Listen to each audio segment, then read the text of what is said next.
जंघिया चढ़ाए बाबा बैसला मरब चढ़ी बाबा करुण धियादान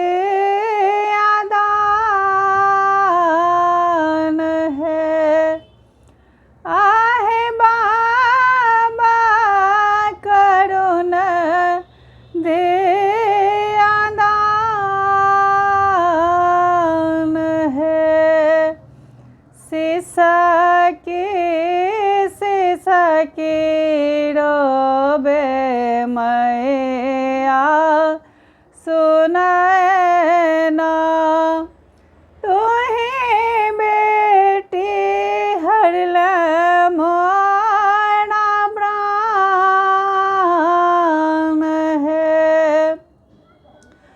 आहे तुही बेटी हरल मोर प्राण है। आहे बाबा करुण धियादान है। जाहि धियालय बाबा नटुआ नचाओल से बेटी भेल बिरान है। आहे से बेटी भेल बिरान है।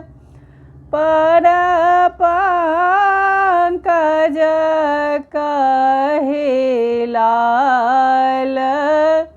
लली के अगनी के साक्षी रखाई है। आहे बाबा करुण धियादान है। दोनों कुल के बाबा नाम धराओल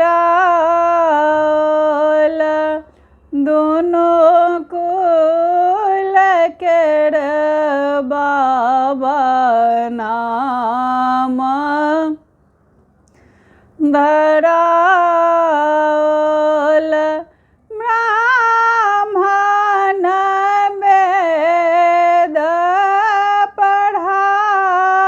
पढ़ाओल है।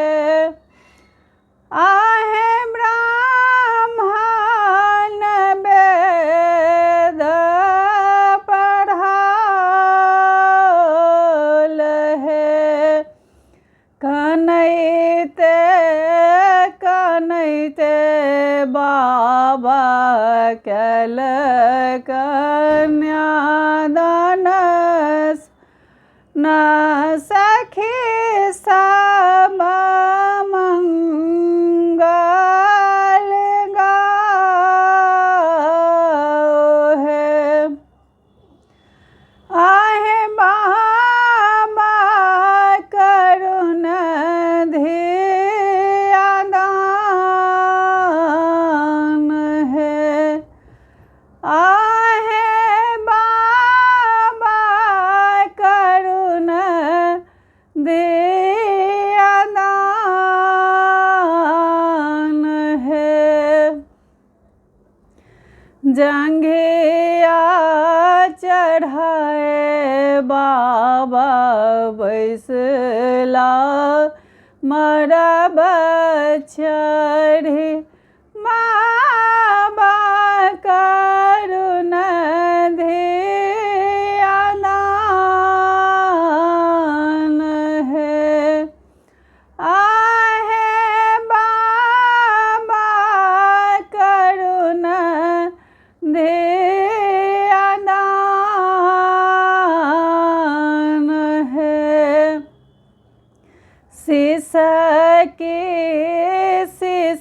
की रोबे मैया सुनै ना ताही बेटी हरल मोरा प्राण